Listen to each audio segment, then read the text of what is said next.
नमस्कार। पंजाब और हरियाणा के किसान अपनी मांगों को लेकर जो है लगातार केंद्र सरकार को घेरने का रुख अख्तियार किए हुए हैं और ऐसी कई ठे मांगे हैं जो कि लगभग लगभग न के बराबर ही पूरा की जा सकती हैं, फिर भी वो अपना संघर्ष जारी रखे हैं और सरकार से अपनी बातों को मानने का प्रयास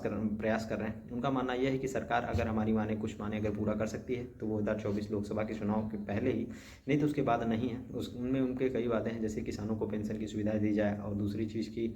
उनके प्रदूषण वाले कानून से बाहर रखा जाए, विद्युत बिल उनका पूरी तरीके से फ्री किया जाए, एमएसपी वगैरह पे मतलब उनको अच्छी खासी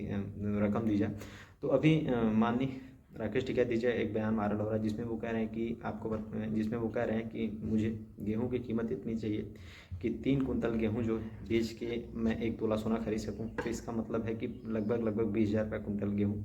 तो ये सब चीज़ें कहीं ना कहीं थोड़ा सा तो कुछ ना कुछ तो गड़बड़ है, क्योंकि इतना आसान नहीं है ये सारी चीज़ें मैनेज करना, या इतनी इकोनॉमी भारत की है भी नहीं कि अगर सरकार 20,000 कुंतल पर कुंटल अगर गेहूं का रेट डिसाइड कर देती है। तो अभी लेकिन मध्य प्रदेश के छिंदवाड़ा में कुछ किसान ऐसे भी हैं, आपको इस साल तो लहसुन वगैरह का रेट पता ही होगा, 400 रुपये किलो, 450 500 रुपये किलो तक गया है। और वहाँ पे सोचिए किसानी में इस बार उनको इतना फ़ायदा हुआ, इतने पैसे बनाए हैं कि उन्हें अपने लहसुन की खेतों की रखवाली करने के लिए खेतों तक में जो है सीसीटीवी कैमरे लगवाने पड़ रहे हैं, क्योंकि जिस हिसाब से मतलब इस बार लहसुन ऊपर गया था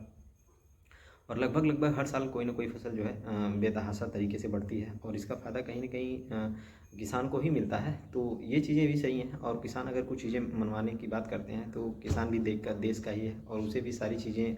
जो चीज़ें आज देश का नेता लुत्फ़ उठाता है वो सारी चीज़ें उन्हें भी मिलनी चाहिए। और फैसिलिटी पेंशन वगैरह या उन्हें भी कुछ ऐसी सुविधाएं होनी चाहिए जो कि अगर वो 50+ कर जाते हैं वो खेती किसानी करने में सक्षम नहीं हो पाते हैं, क्योंकि जिस हिसाब से मतलब आजकल का खाने पीने का एनवायरमेंटल है, आदमी 50-60 के ऊपर सारी चीज़ों को मैनेज नहीं कर पाता है। तो अगर इन सब चीज़ें भी अगर मतलब होती हैं तो कुछ ऐसी फैसिलिटी उनके लिए होनी चाहिए कि 50+। ऐसे कई से कंट्री हैं जो ऐसी स्कीम चलाती हैं कि मतलब अपने किसानों के लिए 50+ होने पे वो तमाम तरह की उनको पेंशन देते हैं या आपको कुछ काम करने की ज़रूरत नहीं है। तो ये सारी चीज़ें इंडिया में भी मतलब की जा सकती हैं, जहाँ तक मेरे को उम्मीद है। इन सब चीज़ों पर आपकी राय क्या है?